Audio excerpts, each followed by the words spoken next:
Imran, welcome. Let me first ask you, we have been trying to do this interview for almost 2 weeks now, and once your internet mysteriously cut out, the last time we were told that there was an army raid on your compound. Tell us what happened. Well, look, ever since I came out of jail, Fareed, my house is surrounded by the police. There are checkpoints. Everyone is checked who comes into my house, and they have to walk a distance. The main roads, connecting my house are blocked. And one evening when I was supposed to do your interview, I suddenly discovered that the government had announced there were 40 terrorists hiding in my house, and they were going to come, the police was going to come looking for them. So I opened my house for the media to come and see where these terrorists were. So that's what stopped the police raid. So unfortunately, it's an unpredictable time. So hence I couldn't do the interview before. Where do you think this goes? Do you worry that the elections which have been scheduled, which you were hoping to participate in, will not take place? Tell us looking forward, what do you see happening? Well, Fareed, my worry so far is about our democracy is being dismantled. The two provincial assemblies in which we were governing, that's 70% of Pakistan, KP and Punjab. We dissolved our governments, and the constitution is clear, you have to have elections within 90 days. The government wouldn't hold the elections. We then had to go to the Supreme Court. Supreme Court ruled that the elections must be held within 90 days and gave the date of 14th May for the election of Punjab. The government refused. They violated the constitution and the orders of the Supreme Court. Now my worry is that even the national elections, which are scheduled for October, I'm worried that even they won't hold the elections unless and until they are clear that PTI, my party, won't win. Right now, our rating is above 70%. Out of 37 by-elections, we have swept 30. So they are petrified of elections. And because they are scared that PTI and I will be back into power, everything is being done to dismantle our democracy. So right now, as we speak, over 10,000 workers have been arrested. My entire senior leadership is in jail. Tuesday, I'm going to make an appearance for various bails in Islamabad. 80% chances are that I will be arrested. So right now, there's no rule of law. One of the judges cried while saying that he gave people bail and they were rearrested when they got out of the court. The Supreme Court Chief Justice, when he says elections are to be held on 14th of May, when his decisions are discarded. So we are heading towards law of the jungle. Might is right. Right now, there's no rule of law in this country. Stay with us. When we come back, I will ask Imran Khan. He has taken on the country's most powerful institution, the army. How will that tussle work out when we come back? Imran Khan, who is at the center of a political maelstrom in his country right now.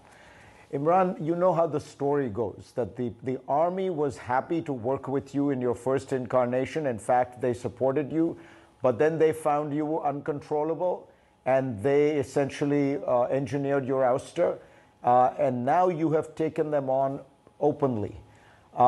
Are you doing that, and can you win a struggle against what is often called Pakistan's most powerful institution? You know the way the saying goes that most countries have armies. In Pakistan, it is the army that has a country. Look, Fareed, how can you win by taking on your own army? Even if you win, it's a Pyrrhic victory.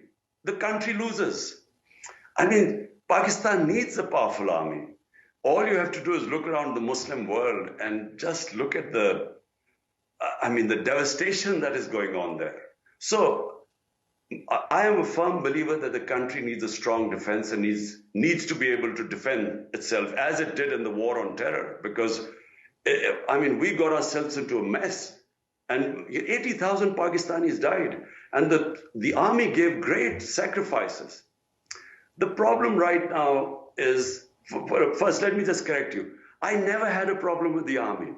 I worked and knowing that they were entrenched. The army has been it's a fact of 75 years, the army has had, 3 times they have ruled directly through martial laws. Last 60 years, half has been ruled by the army and the half by the 2 families, Bhuttos and Sharifs.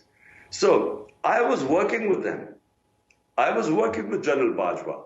What happened when he decided to switch horses and abandon me and topple my government? I still am not sure. I'm still not sure of his motives. One of them he had struck a deal with the current Prime Minister for his extension. But I never knew what happened. All I know is that the last 6 months, he just worked to remove my government, and he's openly afterwards in an interview claimed that he decided that I was too dangerous for the country, and so my government was ousted. Since then, all I have said is that the solution to Pakistan's problems are in free and fair elections, because that's the only thing that would bring political stability in this country. And without political stability, our economy has just tanked. We now are in a worse situation than Sri Lanka was. Pakistan has never had the economy in such a tailspin as it is in right now. The only way you can bring the economic stability is through political stability, which will come through elections. That's all I've been saying. Now, the problem I'm facing is that somehow the current lot, the what are called the PDM parties, they have aligned themselves with the establishment. And they have convinced the establishment that if there are elections, they're going to lose, which is a fact. Now, in order to keep me out, the whole democratic system is being dismantled. So when the government does not listen to the Supreme Court and doesn't follow the Constitution, when the way they have used a pretext of arson, they blamed us for the arson when I was grabbed from the High Court by the army, and the way I was grabbed, there was a reaction, but they've used that reaction, unfortunately, to dismantle the party. So they have over 10,000 workers are jailed. A lot of women have been jailed, which has never happened before. Let me ask you, Imran, they are now trying to try us in military courts. Just one word. Sure. Fareed, they are now thinking of trying us in military courts. But there also was an attempted assassination on you, Imran. Do you think that was directed by the army, and do you think you are safe now?